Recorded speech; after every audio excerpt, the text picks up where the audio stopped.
내가 좋아하지 않는 사람 사랑하기 세 번째 이야기입니다. 하나됨, 행동으로 나타나는 사랑. 교회가 분열되는 것보다 더 고통스러운 일은 없습니다. 불신풍조를 조장하고 남을 헐뜯기를 좋아하며 파벌을 조성하는 교인들보다 더 파괴적인 사람들은 없습니다. 대개의 그리스도인들은 적어도 한 번은 그런 분열의 경험이 있을 것입니다. 수년이 지난 후에도 머릿속에 계속 남아있는 그런 기억 말입니다. 나는 목사가 그 교회 장로들 부인 몇 명과 함께 간음에 연루된 사건으로 인해 찢어지고 분열된 어떤 교회를 기억하고 있습니다. 장로 중 2명은 자살했고 긴장과 분쟁이 온 교회를 뒤덮었습니다. 신문이 그 기사를 게재해서 몇 달 동안 그리스도의 이름이 진창 속을 질질 끌려다니했습니다. 불신자들은 머리를 설레설레 흔들면서 교회 같은 곳에는 절대로 나가지 않겠노라고 맹세했습니다. 내가 본 또 다른 교회는 신학의 견해차로 인해 분열된 경우였습니다. 논쟁거리가 하도 하찮아서 그게 무엇 때문이었는지도 기억이 나지 않습니다. 그것이 유발시킨 분쟁과 쏜뿌리에 대한 생생한 기억을 가지고 있을 뿐입니다. 네덜란드의 한 교단은 유아 세례 방식에 관한 논쟁의 결과로 형성되었습니다. 아기들에게 세례 줄 때 어떤 문구를 사용할 것인가에 대해 큰 논란이 일었던 것입니다. 혹시 이런 말을 들어보셨는지요? 신자가 한 명이면 그리스도인이 한 사람이지만 신자가 2명 있으면 교회가 하나 있는 셈이다. 신자가 셋이면 교회가 둘이 된다. 그냥 웃어 넘기기에는 너무나 사실에 가까운 말입니다. 모든 관계에 있어서의 하나됨. 그런 교회 분열에 한 번도 연루되어 보지 않았다면 하나됨이 나와 무슨 상관이 있나? 라고 생각할 수도 있을 것입니다. 하나님은 우리가 사람들과 대할 때 모든 상황 가운데서 사랑과 일치의 바탕 위에서 대하기를 원하십니다. 교회 안에 분열이 생길 때 그의 이름은 항상 위기에 빠지게 됩니다. 여러분과 제가 곧 하나님의 교회입니다. 예수님께서 2-3 사람이 내 이름으로 모인 곳에는 나도 그들 중에 있느니라고 하셨습니다. 우리가 교회 건물을 벗어나 집에서 가족과 같이 있거나 혹은 그리스도인 친구나 친지들과 같이 있을 때에도 우리는 여전히 하나님의 교회입니다. 우리의 관계들은 모두 사랑과 하나됨으로 표현되어집니까? 아니면 분쟁과 조롱이 기어들어옵니까? 우리는 자녀들을 사랑하고 격려합니까? 아니면 그들과 종종 불화를 일으킵니까? 직장에 있는 다른 그리스도인들의 행복에 대해 진정으로 관심을 가지고 있습니까? 아니면 어떤 일이 안가품이나 우리만의 행복이나 성취에 대해서만 관심을 가지고 있습니까? 사랑과 하나됨이 우리 그리스도인들과 관련된 모든 관계의 중심에 있어야 합니다. 성경은 우리에게 모든 사람을 사랑하고 믿음의 동역자들과 하나 되어 살라고 말합니다. 남편으로서 나는 아내 셀리를 사랑하여야 하고 그녀와 하나 되어 살기 위해 적극적으로 노력해야 합니다. 우리 가정에 있어서는 우리 자신이 바로 교회인 셈이며 그리스도께서는 그런 우리 가운데 거하시겠다고 약속하셨습니다. 하나됨이란 2 사람이 결혼한다고 해서 저절로 이루어지는 것이 아닙니다. 우리의 결혼 생활의 모든 부분에서 하나됨을 추구해야 하는 것은 셀리와 나의 책임인 것입니다. 우리가 갓 결혼했을 때에는 나는 그것이 간단할 것이라고 생각했습니다. 어쨌든 우리는 서로를 잘 알고 있지 않은가? 내가 얼마나 잘못 생각했었는지. 나는 곧 우리 두 사람 다 서로를 이상형이라고 생각하고 결혼했다는 사실을 깨닫기 시작했습니다. 나는 엘리자베스 테일러 같은 미모와 테레사 수녀 같은 덕성과 베티 크로커 같은 요리 솜씨를 가진 여성과 결혼할 줄 알았었는데 내 편에서 볼 때 더 나쁜 상황은 아내는 내가 존 웨인과 빌리 그레함과 찰스 애틀라스의 좋은 점을 딴 사람인 줄로 상상했다는 것이었습니다. 결혼 후 첫 2년간은 우리가 서로를 이상화시킨 모습으로서가 아닌 있는 그대로 대하고 서로에게 적응하는 것을 배우느라 자주 풍랑이 일었습니다. 그 문제에 한 몫을 더한 것은 교만이었습니다. 우리는 비록 다른 사람들에게는 그것이 분명해 보였을지라도 완전하지 않은 사람과 결혼했다는 사실을 인정하기를 원치 않았던 것입니다. 그리스도인으로서 우리는 종종 동료 그리스도인들을 이와 같은 식으로 이상화시켜 놓았다가 나중에 그들이 우리의 기대에 도달하지 못했을 때에는 상처만 받고 쓴뿌리가 생길 수도 있습니다. 우리는 반드시 사랑의 태도로 서로의 결점들을 인정하면서도 서로 포용할 수 있는 자리에까지 이르러야 합니다. 이렇게 서로 용납하기를 거부하면 우리는 판단하기 좋아하고 비판적인 교회의 경찰관이 될 수 있습니다.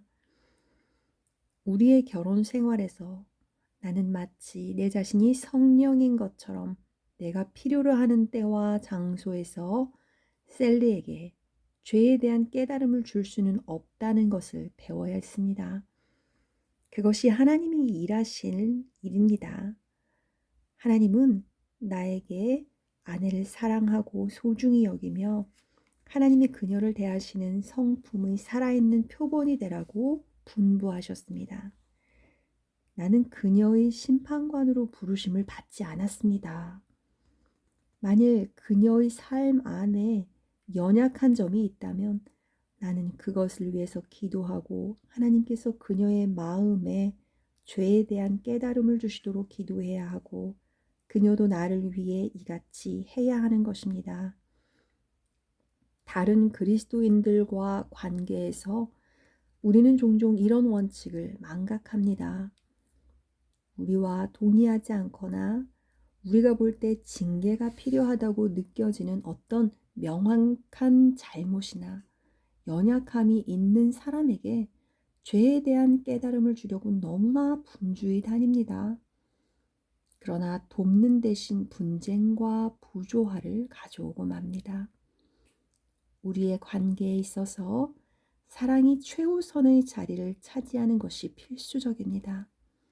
서로 차이점이 있는 곳에서 사랑으로 우리의 형제들에게 다가가야 하고 성령께서 양쪽 모두에게 죄에 대한 깨달음을 주시도록 해야만 합니다. 성령님만이 우리의 생각과 마음의 동기를 아시기 때문에 결국 그분만이 이 일을 공정하게 처리하실 수 있습니다. 나는 아버지의 입장에서도 나의 두 자녀들과 하나 되려고 애써야 합니다. 내 아이들이 내 집에서 산다고 해서 사랑과 하나됨을 위한 원칙 없이 호통을 치고 그들의 느낌과 아이디어를 무시하고 그들이 나보다 덜 중요하고 가치가 없다고 느끼게 만드는 것은 어떤 경우라도 허용될 수 없습니다. 매튜와 미사가 나와는 다른 세대에 속할지는 모르지만 그들은 그리스도 안의 형제요 자매입니다. 언젠가 우리는 그리스도 앞에 동등하게 설 것입니다. 같은 신자로서 나는 이들과 하나 되어 살아야 합니다. 모든 인간관계에 적용되는 원칙이 그렇듯이 이것이 항상 쉬운 것은 아니지만 나는 그들을 나의 간섭이나 기대로부터 해방시키고 그들 자신의 모습으로 자랄 수 있도록 해야 합니다. 이 사랑의 개념과 그것의 하나됨과의 관계가 그리스도인의 생활의 모든 영역에 영향을 미칩니다. 성경 말씀을 통해 예수님께서 우리를 위해 중보하신다는 것을 우리는 압니다. 그런데 예수님께서 정확히 그의 교회에 무엇을 위해 기도하시는가에 대해서는 단 하나의 예밖에 없습니다. 내가 비옵는 것은 이 사람들만 위함이 아니오 또 저희 말을 인하여 나를 믿는 사람들도 위함이니 저희도 다 하나 되어 저희로 온전함을 이루어 하나가 되게 하려 함은 아버지께서 나를 보내신 것과 또 나를 사랑하신 같이 저희도 사랑하신 것을 세상으로 알게 하려 함이로소이다. 요한복음 17장 20절과 21절, 23절. 그리스도의 몸의 한 부분에서 생긴 조그마한 불화와 분열도 그것을 자신들이 복음을 진지하게 받아들이지 않는 것에 대한 구실로 삼으려고 애쓰는 비그리스도인들에게는 하나의 추문거리가 됩니다. 우리가 교회의 분쟁에 가담하거나 불화를 일삼거나 서로를 사랑하지 않거나 어떤 형태로라도 분열이나 불신으로 이끄는 행동이나 태도에 가담한다면 우리 스스로 친척이나 친구, 사업 동료들이 그리스도를 믿지 못하게 장애물을 세우는 것입니다. 우리가 이런 식으로 참여하게 되면 그들이 이미 의심하고 있는 것, 곧 기독교는 위선자들의 종교라는 의문을 확인시켜줄 뿐입니다. 이혼, 하나 되지 못함의 궁극적 형태. 오늘날 영국에는 세 쌍의 부부 중 한 쌍이 이혼으로 향하고 있으며 현재 미국에선 두 쌍 중 한 쌍꼴로 이혼이 생기고 있습니다. 얼마나 비극적인 통계입니까? 말라기 2장 16절에서 하나님께서는 이혼, 즉 구속력 서약을 서로 맺은 두 사람이 하나됨을 깨는 것에 대한 당신의 증언을 표현하고 있습니다. 하나 되지 못함이 빚어내는 이 결과에 대해 얼마나 애통해 하시는지. 이혼은 마치 우물에 돌을 던지는 것과 같습니다. 파문이 점점 커집니다. 남편과 아내만 고통을 당하는 것이 아니라 자녀들도 받게 됩니다. 심리학자들이 아무리 그와는 정반대라고 아이들을 설득하려 해도 많은 아이들은 자기 부모들의 결혼이 깨어진 데에는 자기 자신들이 어떤 식으로든지 책임이 있다는 죄책감을 안고 다닙니다. 크게는 사회도 고통을 받습니다. 최근에 미국에서 공개된 통계는 즉흥적인 폭력 범죄, 강간, 살인, 폭행 등 89%가 한쪽 부모만 있는 가정에서 자라난 아이들에 의해 저질러졌다는 것입니다. 하나님께서 이혼을 미워하시는 것은 당연합니다. 비록 사회 전체를 통해 이혼의 파문이 느껴지긴 하지만 나는 그 반대도 사실이라고 믿습니다. 서로 하나됨을 이루고 있는 기독교 가정, 교회와 조직체들은 사회를 안정시키는데 긍정적인 역할을 합니다. 이 사실이 우리 각자가 서로를 더 깊이 사랑하고 더 적극적으로 하나 되기를 갈구해야 하는 분명한 이유가 될 수 있어야겠습니다. 그리스도의 몸 안에서의 하나 되지 못함은 우리 형제들과의 영적인 이혼과 유사한 것입니다. 이것은 서로를 사랑하고 용납하겠다는 서약을 깨뜨린 것과 같은데 이 서약은 하나님께서 우리가 준수하며 살기를 원하시는 것입니다. 이 서약을 깨뜨림으로써 우리는 상처와 쓴뿌리, 불신, 이간질 등 우리의 영적 생활을 무너뜨리고 그리스도의 몸을 절단내는 먹이가 되어버리는 것입니다. 우리들 중 많은 사람이 개인적인 낭만 때문에 성서적 하나됨이 가능하다는 것을 더 이상 믿지 않습니다. 결과적으로 하나님의 말씀에 대한 우리의 인식이 흐리멍텅해져서 우리의 상처나 좌절감에만 초점을 맞추게 만듭니다. 그러나 하나님은 우리의 상처받은 경험 그 자체보다도 더 크신 분이십니다. 불신은 의심과 공포가 음화로 현상되는 우리 삶의 암실과 같은 것입니다. 이 글을 읽는 동안 아마도 몇몇 고통스러운 기억들이 되살아났을지도 모르겠습니다. 만약 그렇다면 그냥 계속 읽어내려가지 말고 시간을 내어 당신의 상처에 대해 하나님께 이야기하십시오. 치유를 위해 기도하고 당신에게 상처를 준 사람들을 용서하며 주님께 고백하십시오. 이렇게 하는 동안 하나님께서 소망과 사랑을 당신의 마음속에 불어넣어 주실 것입니다. 예수님은 가능한 것을 위해 기도하셨습니다. 성서적 하나됨을 이루는 것은 쉽지 않습니다. 다른 사람을 사랑하고 하나됨을 이루는 것이 결코 단순한 과제가 아니라는 것은 제 자신이 먼저 인정할 수밖에 없습니다. 어린 시절 목사였던 나의 아버지는 심각한 분열과 갈라짐을 경험한 4-5개의 교회를 옮겨 다녔습니다. 아버지의 역할은 화평케 하는 것이었습니다. 아버지는 참을성을 가지고 한쪽과 먼저 이야기하고 난 다음 다른 쪽과 이야기했습니다. 그들의 불평을 듣고 절중시키고 여러 상황 안에 성령의 치유하심을 가져다 주곤 하셨습니다. 아버지는 골목마다 나눠지게 하는 벽돌을 무너뜨리는 것을 도왔습니다. 정말로 나는 교회의 하나됨에 대해서는 거의 기대를 갖지 못하고 자랐습니다. 이제 나는 YWAM 한국명 예수전도단의 지도자로서 갖가지 상황 속에서 하나됨을 촉진시키도록 부르심을 받았습니다. 이 선교단체는 다양한 국적과 교파와 연령 그리고 배경을 가지고 있습니다. 이렇게 다양한 사람들이 모인 단체에서는 불화나 오해와 불일치의 잠재성이 막대합니다.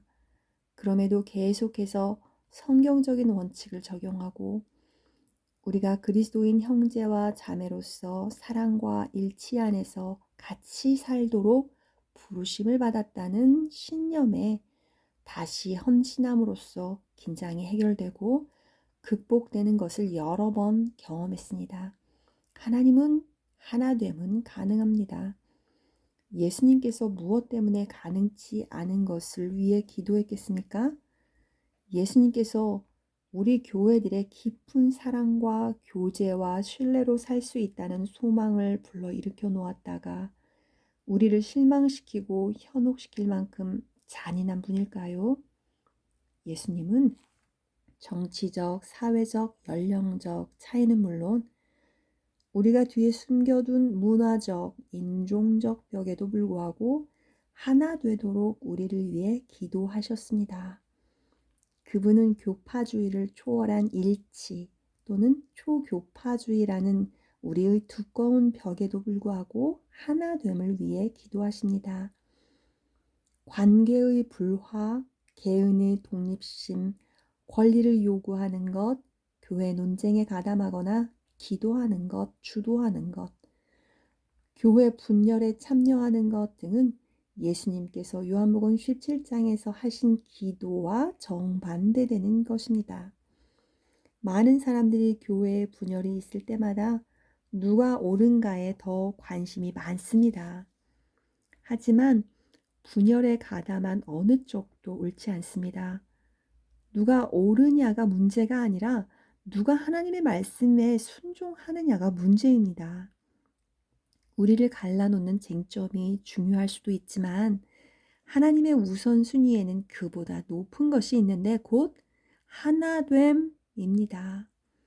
우리가 쉽게 다스릴 수 있는 것 이상의 분열이 있을 때에는 교회를 떠나거나 분열에 가담할 수도 있습니다. 그러나 분열이 때로는 죄를 범한 한 사람의 회개치 않은 행동의 결과일 수도 있습니다.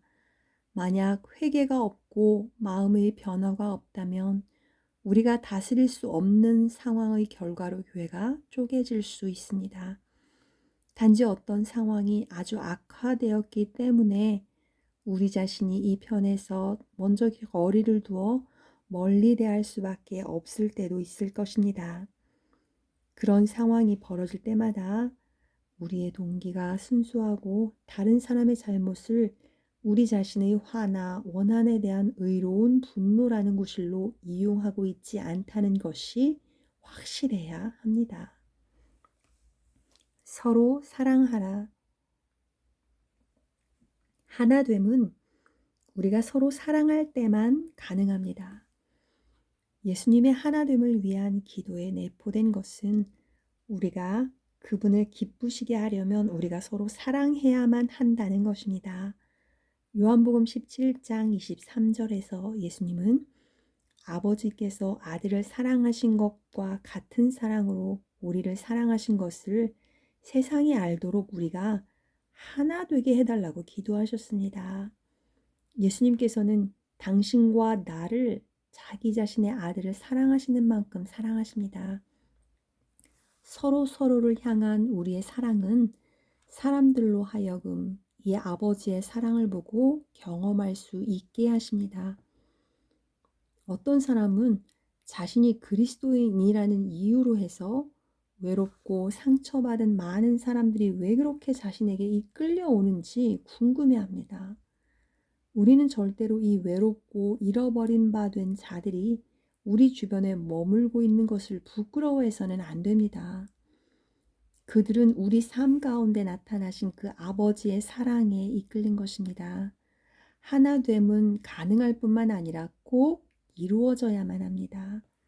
만약 예수님께서 우리를 위해 기도하신 것이 이루어질 수 있는 것이고 그분이 우리의 전적이고 진심 어린 순종보다 못한 것은 받지 않으신다는 것을 믿는다면 우리에게는 더 이상의 변명의 여지가 없습니다. 우리는 이제 빠져나갈 구멍이 없습니다. 더 이상의 변명도 합리화도 필요 없습니다. 예수님을 따르기로 결정했다면 우리 식이 아닌 그분의 요구하시는 대로 따라야만 합니다. 사랑의 속성. 오늘날 사랑의 속성에 대한 많은 혼란이 있습니다. 수많은 영화에서 묘사하듯이 우리의 눈을 별처럼 반짝이게 하면서 우리를 덮치는 감상적인 느낌이 사랑입니까? 요한복음 15장을 주의 깊게 공부하면 그 단어에 대한 이해와 조명을 새롭게 할 수 있습니다. 13절에서 17절까지의 구절에서 예수님은 사랑의 참된 속성에 대해 정의를 내리고 있습니다. 사랑은 희생입니다. 우리는 다른 사람을 위해 내가 원하는 것을 포기할 수 있어야 합니다. 때로는 다른 사람을 위해 살아가는 일이 그냥 죽어버리는 게 더 쉬운 것처럼 생각됩니다. 그러나 예수님은 우리에게 권리, 희망, 선호에 대해 죽고 다른 사람을 위해 살 것을 요구하십니다. 사랑은 옳은 일을 하기로 선택하는 것입니다. 예수님은 너희가 내 말에 순종하면 내 친구라고 말씀하십니다. 사랑은 느낌 이상의 것입니다. 그것은 그렇게 하고 싶지 않을 때라도 옳은 것을 생각하고 행동으로 옮기는 것입니다. 사랑은 우리의 생각과 느낌을 자유롭게 나누기 위한 열린 마음입니다. 예수님은 제자들에게 모든 것을 알려주셨기 때문에 그들이 종이 아니라 친구라고 말씀하셨습니다. 사랑은 헌신입니다. 예수님은 제자들이 예수님을 택했기 때문에 그들을 택하신 것이 아니라 그들이 자신의 친구이자 동역자가 되기 원하셨기 때문에 그들을 택하셨습니다. 사랑은 신뢰입니다. 제자들은 예수님을 대신하고 이렇게 함으로써 아버지를 대신하기 위해 보내심을 받았습니다. 사랑은 인생의 더 높은 목적을 위한 순종, 곧 먼저 주님과 다른 사람을 위해 사는 삶입니다. 우리는 서로를 사랑하라는 명령을 받았지만 무엇을 하라는 지시를 받는 것은 우리 기질에 맞지 않습니다. 곧 성경에서 육체라고 부르는 인간의 죄성을 가진 부분은 우리의 삶을 다른 사람을 우선으로 해서 살라는 생각과 대면하는 기회가 있을 때마다 피합니다. 우리는 우리의 좁은 시야로 볼 때 사랑스럽지 않다고 생각되는 사람을 사랑하지 않기 위한 모든 기회를 엿봅니다. 주 예수님께서 우리의 무조건적인 순종을 요구하신다는 사실을 받아들일 때까지 우리는 계속 변명을 하고 주님께 순종하지 않기 위해 온갖 종류의 합리적인 이유를 들고 나올 것입니다. 주님께 온 마음을 다해 순종해야 한다는 사실을 받아들이기까지는 우리는 그렇게 하지 않을 것이며, 만약 우리가 그렇게 할 때는 오직 주님의 도우심으로서만 가능할 것입니다. 우리는 주님께 마음을 열어놓고 우리 존재의 핵심이 얼마나 이기적인지 인정해야 합니다. 만약 우리가 다른 사람을 예수님의 요한복음 17장에서 기도하신 것과 15장에서 명령하신 대로 사랑하는 것이 생소하다면 성령께서 우리 속에 역사하셔서 다른 사람을 사랑할 수 있게 할 것입니다. 하나님과의 이런 정직함이 하나님께서 우리가 다른 사람을 향해 갖기 원하는 그런 사랑을 우리 마음속으로 받아들일 수 있게 해주는 것입니다. 지순한 사랑의 모범. 요한복음 17장에서 우리의 서로를 향한 사랑이 예수님과 아버지가 서로를 향하여 가진 사랑과 같게 되기 위해 예수님께서 기도하신 것을 주목하여 보셨습니까? 그 두 분이 서로를 어떻게 사랑하십니까? 아버지와 아들 간의 그 사랑을 이해한다면 우리가 사랑의 참된 속성을 더 잘 이해하게 될 것입니다. 예수님께서 이 땅에 오셨을 때 그는 하늘의 모든 특권과 권리를 포기하셨습니다. 아버지의 뜻에 순복하신 것입니다. 아버지와 자신의 느낌을 정직하게 나누면서도 상대방을 조종하려고 하지 않았습니다. 그가 한 모든 일은 아버지가 기뻐하시는 일이었습니다. 아버지는 아들을 사랑하셔서 공개적으로 자기의 사랑하는 아들로서 존중히 여기셨습니다. 그는 아들에게 모든 시대를 걸쳐 가장 막대한 책임인 인류의 구속을 위임하셨습니다. 하나님은 모든 것을 그 아들과 공유하셨습니다. 이와 똑같은 사랑과 신뢰와 존경이 우리에게도 가능케 되었습니다. 예수님은 예수님 자신과 아버지가 서로 사랑하신 것과 같이 우리도 서로를 사랑하게 되신 것을 위해 기도하셨습니다. 현실적으로 이런 것이 어떻게 가능한가라는 질문이 남습니다. 예수님께서 그렇게 가능하다고 하셨지만 매일 생활 속에서 우리가 서로를 사랑할 수 있도록 도움이 되게 밟아갈 수 있는 단계가 있을까요? 다음은 네 번째 이야기, 인간관계의 원칙들에 대해서 읽어드리겠습니다.